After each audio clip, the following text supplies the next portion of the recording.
வணக்கம். இன்றைக்கி நம்ம மஷ்ரூம் பெப்பர் மசாலா எப்படி பண்ணுறதுன்னு நம்ம பார்க்கலாம்.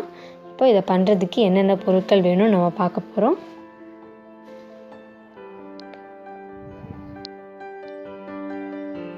நான் பாருங்கள், கொஞ்சம் கருவேப்பிலை எடுத்து வச்சுருக்கேன்.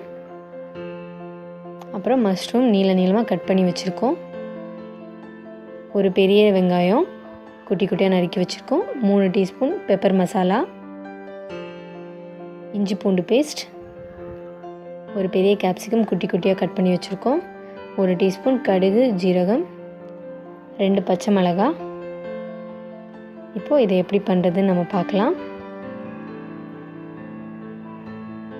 ஃபஸ்ட்டு கடாயில் ஆயில் ஊற்றிக்கோங்க. நல்லெண்ணெய் ஊற்றுங்க, ரொம்ப டேஸ்ட்டாக இருக்கும். இது ஆயில் சூடானதும் நம்ம எடுத்து வச்சுருக்க கடுகு அண்ட் ஜீரகம் ஆட் பண்ணிடலாம். கடுகு வெடிக்கட்டும். வெடித்ததும் நம்ம எடுத்து வச்சுக்க கருவேப்பிலையும் ஆட் பண்ணிடலாம். ஆட் பண்ணிவிட்டு நம்ம குட்டி குட்டியாக நறுக்கி வச்சுருக்க 1.5 பெரிய வெங்காயத்தையும் ஆட் பண்ண போகிறோம்.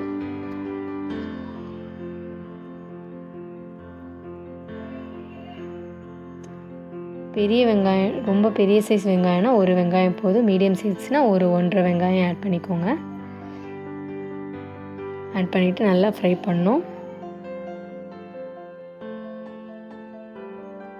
பாருங்கள், ஓரளவுக்கு வதங்கினதும் நம்ம எடுத்து வச்சுருக்க இஞ்சி பூண்டு பேஸ்ட் ஆட் பண்ணுறோம். இஞ்சி பூண்டு பேஸ்ட் மசாலா வாசனை போகிற வரைக்கும் நல்லா வதக்கிக்கோங்க.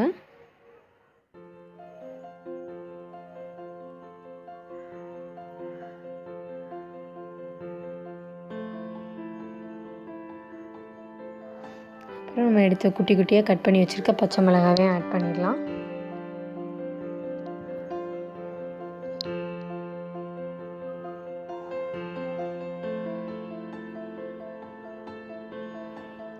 இப்போ பாருங்கள், நல்லா ப்ரௌனிஷ் கலர் ஆகிற வரைக்கும் நல்லா வதங்கிடுச்சு. இந்த மாதிரி நல்லா வதங்கினதுக்கப்புறமா தான் அடுத்த இன்க்ரீடியன்ட் நம்ம ஆட் பண்ணணும். இப்போது நம்ம எடுத்து வச்சுருக்க 3 டீஸ்பூன் பெப்பர் மசாலா ஆட் பண்ணிடலாம். ஏற்கனவே நம்ம பண்ண சிக்கன் பெப்பர் ஃப்ரையில் இந்த பெப்பர் மசாலா எப்படி பண்ணுறதுன்னு நான் சொல்லியிருந்தேன். இப்போவும் சொல்கிறேன். 2 டீஸ்பூன் பெப்பருக்கு 1 டீஸ்பூன் சோம்பு, 1 டீஸ்பூன் ஜீரகம் எடுத்து வறுக்க எதுவுமே தேவையில்லை, மிக்சியில் போட்டு கிரைண்ட் பண்ணி பவுடர் எடுத்துக்கோங்க. அந்த பவுடர் தான் யூஸ் பண்ணியிருக்கோம். இப்போ நம்ம கட் பண்ணி வச்சுருக்க கேப்சிகமும் இதில் ஆட் பண்ணிடலாம். ஆட் பண்ணிவிட்டு தேவையான அளவு உப்பு ஆட் பண்ண போகிறோம்.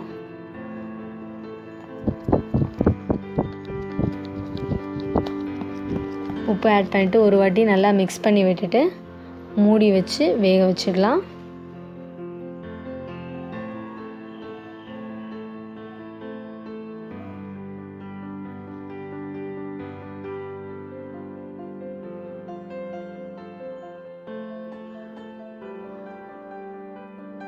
லைட்டாக வேகிறதுக்காக கொஞ்சம் தண்ணி ஆட் பண்ணியிருக்கேன்.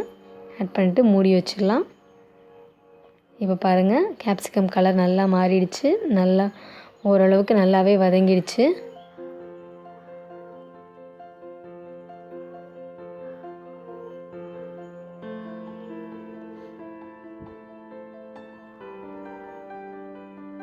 இந்த ஸ்டேஜில் தான் நம்ம எடுத்து வச்சுருக்க மஷ்ரூம் ஆட் பண்ணணும். ஏன்னா கேப்சிகம் கம்பேர் பண்ணும்போது மஷ்ரூம் கொஞ்சம் சீக்கிரமாகவே வெந்துடும். அதனால தான் நம்ம கேப்சிகம் ஃபஸ்ட் ஆட் பண்ணிட்டு அதுக்கப்புறமா மஷ்ரூம் ஆட் பண்ணுறோம். மஷ்ரூம் ஆட் பண்ணிவிட்டு நல்லா மிக்ஸ் பண்ணி விட்டுக்கோங்க, மசாலாலாம் கோட் ஆகிற மாதிரி.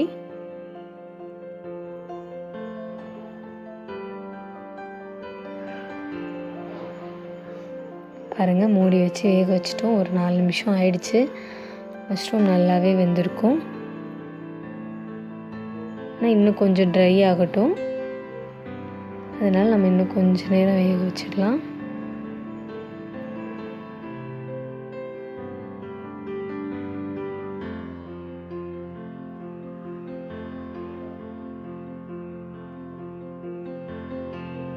பாருங்கள், மஷ்ரூம் பெப்பர் மசாலா ரெடி ஆயிடுச்சு. அவ்வளோதாங்க இந்த ரெசிபி. ரொம்ப ஈஸியாக பண்ணிடலாம். இப்போது அதை வேறு பிளேட்டில் ட்ரான்ஸ்ஃபர் பண்ணுறோம். நீங்களும் வீட்டில் இதே மாதிரி செஞ்சு பாருங்கள்.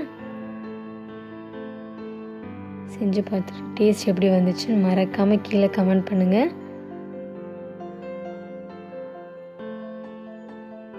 இது வந்து நம்ம சப்பாத்தி ரைஸ் கூட அந்த மாதிரி சைட் டிஷ்ஷாக வந்து சாப்பிட்லாம். ரொம்ப டேஸ்ட்டாக இருக்கும். அதே நேரம் நம்ம வேறு எதுவுமே ஆட் பண்ணல. மோஸ்ட்டாக வந்து பெப்பர் ஆட் பண்ணியிருக்கனால ரொம்ப ஹெல்த்தியும் கூட. பாருங்கள், பார்க்கவே ரொம்ப கலர்ஃபுல்லாக இருக்குது. இதே மாதிரி நீங்களும் வீட்டில் செஞ்சு பார்த்துட்டு கீழே மறக்காமல் கமெண்ட் பண்ணுங்கள். நன்றி.